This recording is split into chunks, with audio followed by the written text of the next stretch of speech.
नमस्कार मंडळी, मी स्मरण अक्षय बोंद्रे. हे माझे आजोबा आणि ह्यांना मी उदाजी बोलतो आणि मी त्यांचा नातू. आमच्या चॅनलचं नाव आहे आजोबा नातू. तर गेल्या वेळेस आपण एकलव्याची गोष्ट बघितली. त्याच्यानंतर आपण एक मोठा गॅप घेतला आहे. हो. कळलं का नाही? तुझी परीक्षा चालू होती. हो मग त्याच्यामध्ये आपण एक दोन एपिसोड केले आपले, कशाचे स्वातंत्र्य दिनाचे वगैरे. हो आता आपण एकलव्याच्या पुढची गोष्ट घेऊया. हो आता त्या लोकांचं सगळं ट्रेनिंग झालेलं आहे. कोणाचं? आणि कौरवांचं. पांडवांचं. आता पुढे काय काय झालं सांग बघू. पुढे त्यांना त्यांची शिकलेली विद्या प्रदर्शन करायची होती लोकांसमोर. हां, मग त्याच्यासाठी त्यांनी काय केलं, एक मोठं ग्राउंड घेतलं आणि लोकांना सांगितले की हे हस्तिनापूरचे सगळे युवराज त्यांची शस्त्रकला दाखवणार आहेत.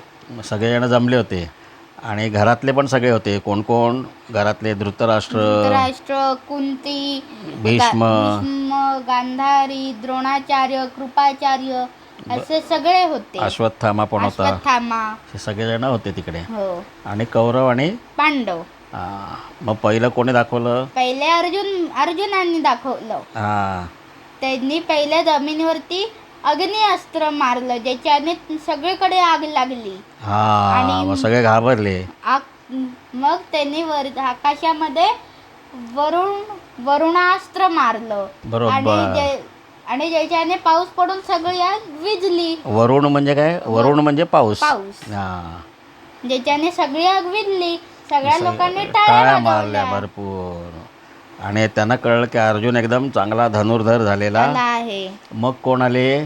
मग आले दुर्योधन आणि भीम. ते काय खेळायचे जास्ती? ते गदायुद्ध करायचे. बरोबर. मग त्यांचं गदायुद्धाचं प्रात्यक्षिक चालू झालं. मग काय झालं? हळूहळू ते दोघे खरोखरचं युद्ध करायला लागले. हे अश्वत्थामाला कळलं. त्याने कृपाचार्यानं सांगितलं. मग अश्वत्थामा, कृपाचार्य, द्रोणाचार्य आणि पितामह भीष्माने जाऊन ते युद्ध थांबवलं. बरोबर. मग ते थांबले. मग त्याच्यानंतर कोणाला? मग त्याच्यानंतर कर्ण आला. कर्ण बोलला की मला पण माझी कला दाखवायची आहे. बरोबर. मग कृपाचार्य काय म्हणाले? तू नाही दाखवू शकत, कारण तो राजा नाही आहेस. बरोबर. हे सगळं राजपुत्रांचं चाललेलं आहे आणि तू तर सूतपुत्र आहेस. कळलं की नाही? तर त्यामुळे तू काय हे दाखवू शकत नाही. मग तिकडे कोण होता? दुर्योधनाने काय केलं? दुर्योधन बोलला की आता ह्या क्षणी मी कर्णाला अंग देशाचा राजा म्हणून घोषित करतो. बरोबर. आणि त्यामुळे तो आतापासून तो राजा झाला. कळलं का नाही? मग त्याला तुम्ही घ्या. मग कर्ण काय म्हणाला की मी माझी नुसती कला दाखवणार नाही, मी अर्जुनासोबत युद्ध करून दाखवणार. मी अर्जुनासोबत युद्धच करायचं आहे मला. मग सगळ्या जणांनी काय केलं? अपोज केला त्याला. सगळ्यांनी सांगितलं की ही काय आहे, आता हे भीम आणि दुर्योधन पण युद्ध करायला लागले होते. मग आम्ही त्यांना थांबवलं की नाही? ही काही युद्ध खेळायची जागा नाही आहे. ही नुसतं तुमचं प्रावीण्य दाखवायची जागा आहे. आणि सगळ्यांनी कर्णाला अपोज केला. कळलं की नाही? आता इथपर्यंत सगळ्यांचं झालं. सगळेजणांनी राजपुत्रांचं सगळं कौशल्य बघितलं. बाकी सगळ्यांनी पण दाखवलं. म्हणजे दुःशासन वगैरे सगळ्यांनी पण आपली आपापली कला दाखवली. कळलं की नाही? आणि आता द्रोणाचार्य काय म्हणाले की आता तुम्हाला सगळ्यांना मी शिकवलं, मग आता तुम्ही मला काय दिलं पाहिजे? गुरुदक्षिणा. मग आपण पूर्वीच्या एका एपिसोडमध्ये बघितलं होतं. त्यांनी गुरुदक्षिणा काय मागितली? द्रुपदाला काही बंदी बनवून माझ्याकडे आणा. का बंदी करायचं होतं त्यांना? कारण द्रुपदाने त्यांचा अपमान केला होता. द्रुपद आणि द्रोणाचार्य हे द्रोणाचार्यांच्या वडिलांकडे, वैशंपायन ऋषींकडे दोघे जण शिकायला होते. कळलं की नाही? त्यावेळेस द्रुपदाने काय सांगितलं होतं की मी मोठा झालो की माझं अर्ध तुला देईन मी. कळलं की नाही? आणि नंतर ज्यावेळेस ते मागायला गेले तिकडे, म्हणजे ज्यावेळेस त्यांना अश्वत्थामाची त्यांची परिस्थिती चांगली नव्हती एवढी, म्हणजे आर्थिक परिस्थिती, म्हणून ते अश्वत्थामासाठी काहीतरी मदत वगैरे मागायला तिकडे गेले. मदत देईल म्हणून राजा आपला मित्र आहे. तर त्यांनी सांगितलं की मैत्री ही बरोबरीच्या लोकांमध्ये होते, भिकाऱ्यांमध्ये आणि राजामध्ये मैत्री होत नाही. आणि असं म्हणून त्यांनी त्यांना हाकलून लावलं होतं.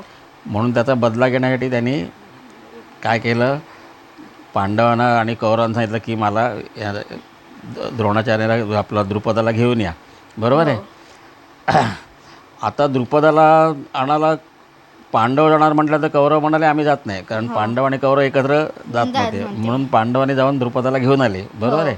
ते आपण बघितलं होतं गेल्या वेळेस, हो. त्याला हरवलं युद्धामध्ये वगैरे आणि त्याला घेऊन आले. आता द्रुपदाला आणल्यानंतर द्रोणाचार्यांनी काय सांगितलं की मी तुला मी माफ करीन, हो, पण तू मला तुझं अर्ध राज्य दे. हां, आणि द्रोणाचार्यांनी त्याचं अर्ध राज्य घेतलं हो. आणि अर्ध राज्य मग त्याच्याकडे अर्धच राहिलं मग, हो. आणि त्याचा अपमान पण झाला, कळलं का नाही. हो.